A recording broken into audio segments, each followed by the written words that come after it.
ஹாய்ப்பா. Video போட்டு ரொம்ப நாள் ஆகிடுச்சு. ஷார்ட்ஸே போட்டுட்ருந்தேன். இப்போ சரி இன்றைக்கி உங்கள்கிட்ட பேசலாம் அப்படின்னு சொல்லிவிட்டு நான் வீடியோ போட்டிருக்கேன்.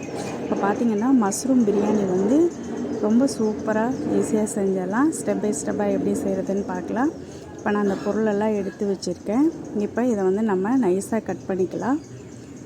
நான் மிக்சியில் கட் பண்ணதுனால ரொம்ப மெலிசாக கட் பண்ணியிருக்கேன். நீங்கள் கையில் கட் பண்ணாலும் நல்லா ஸ்லைஸாக மெலிசாக கட் பண்ணிக்கோங்க. பிரியாணிக்கு மேக்ஸிமம் கடலெண்ணெய் தான் நல்ல டேஸ்ட்டு கொடுக்கும். இப்போ பார்த்திங்கன்னா கடலெண்ணெய் கொஞ்சம் நெய் விட்டுட்டு அதிலே வெங்காயம் கட் பண்ணி வச்சுருக்க வெங்காயத்தை போட்டுக்கலாம். நம்ம எண்ணெயும் நெய்யும் ஊற்றினோடனே பட்டை, கிராம்பு, ஏலக்காய், பிரிஞ்சி இலை எல்லாத்தையும் போட்டு நல்லா பொரிஞ்சதுக்கப்புறம் ஆனியன் சேர்த்துட்டு அதுக்கப்புறம் ஒரு 2-3 ஸ்பூன் இஞ்சி பூண்டு பேஸ்ட்டு சேர்த்துக்கலாம். எந்த அளவுக்கு இஞ்சி பூண்டு பேஸ்ட்டு தூக்கலாக போகிறோமோ அந்தளவுக்கு பிரியாணி டேஸ்ட்டாக இருக்கும். அதுக்கப்புறம் மல்லி இலை, புதினா இலை வதங்கினதுக்கப்புறம் நம்ம கட் பண்ணி வச்சுருக்க தக்காளியையும் சேர்த்துக்கலாம்.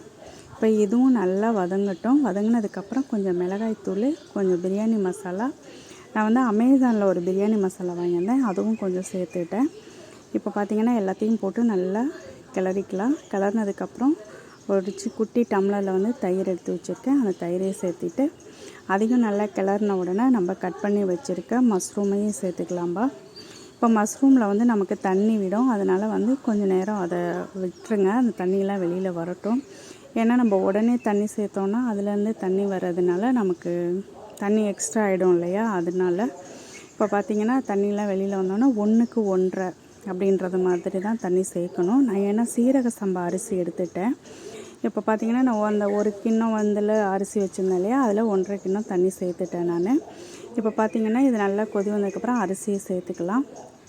அரிசி சேர்த்து நல்லா இந்த அளவுக்கு அரை வேக்காடு வந்ததுக்கப்புறம் நம்ம கட் பண்ணி வச்சுருக்க லெமனை கொஞ்சம் ஊற்றிக்கலாம். சாப்பாடு நல்லா உதிரியாகவும் வரும். லைட்டாக புளிப்பு தன்மை டேஸ்ட்டும் நமக்கு இருக்கும். இப்போ பார்த்திங்கன்னா இது நல்லா கிளறி இந்த அளவுக்கு வந்தோன்னே இப்போ நம்ம தம் போட்டுக்கலாம். நான் ஆல்ரெடி ஒரு இதில் தம் எப்படி போடுறதுன்னு காமிச்சிருந்தேன்.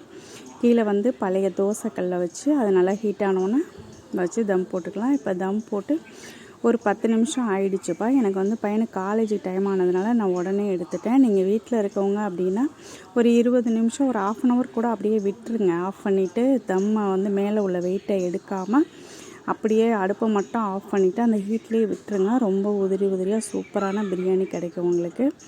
ரொம்ப சிம்பிள்ப்பா. நீங்கள் ட்ரை பண்ணி பாருங்கள். மசால் நான் அந்த 2 மசாலையும் மிக்ஸ் பண்ணி ஒரு டைம் ட்ரை பண்ணி பார்க்கலான்னு பார்த்தேன். கலரு சூப்பராக இருந்தது, டேஸ்ட்டாக இருந்தது. ஃபோனில் எப்படி தெரியுதுன்னு தெரில.